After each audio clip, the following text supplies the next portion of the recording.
Thanks for joining me here on American Zarathustra.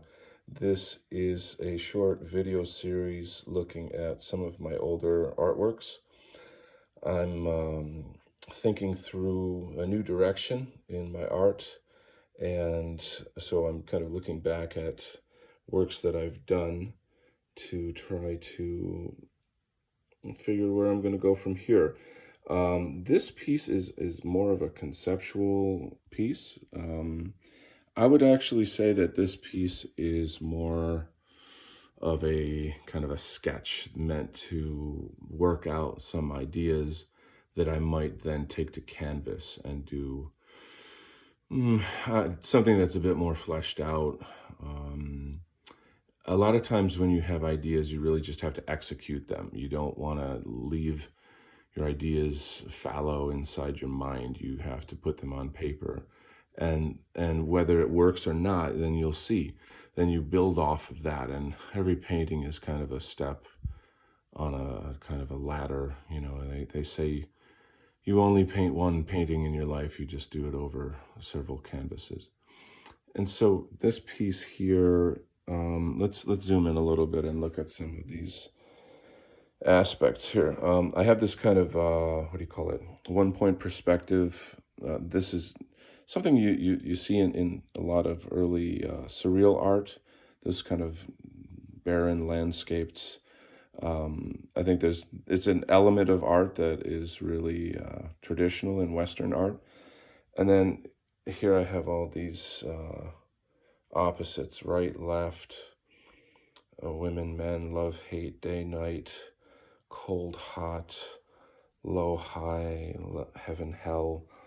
So the road of opposites, it's an interesting philosophical premise. I can't say I think the woman's anatomy is perfect.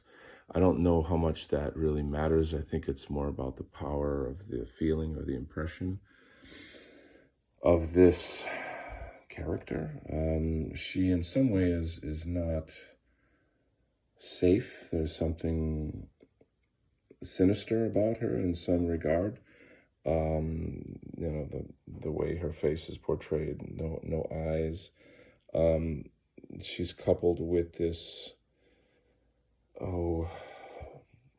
almost demonic looking character. I don't, I'm not interested in demonism or any kind of thing of that sort, but rather the symbolism of thoughts and feelings and motives, desires, this kind of thing. So the horns, I guess, do symbolize evil. So perhaps really what I'm getting at here is the notion of ideas and how ideas are almost like a cancerous growth. They have a life of their own. The mind, the subconscious, has a life of its own.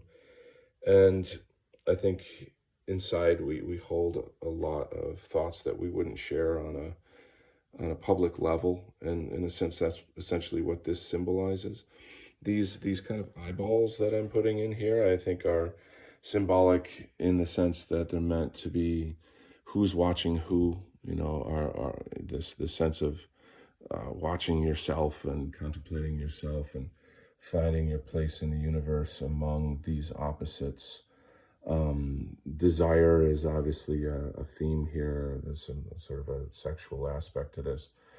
One thing on a technical level that I love about this is that I started off putting green, blue, and orange down as a base, and then I sort of drew and painted over that. So you can see how some of the green and blue and all these colors come through behind this figure. So, and of course the skeletal figure here.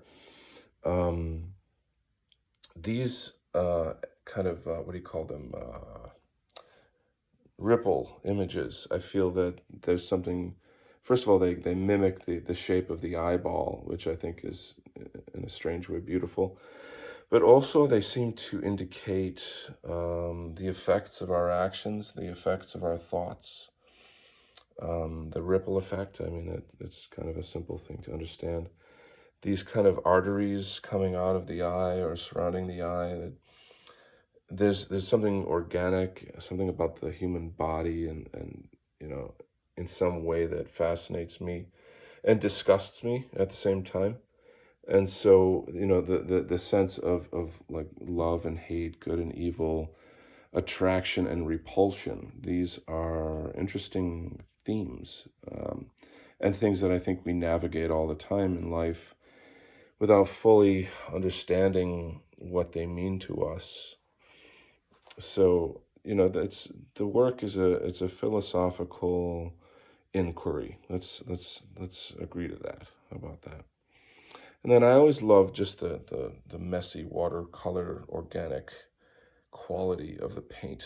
I just find that like delicious for the eyes, if you will. So this is an aspect of my work on an aesthetic level that I think hopefully makes it more intriguing.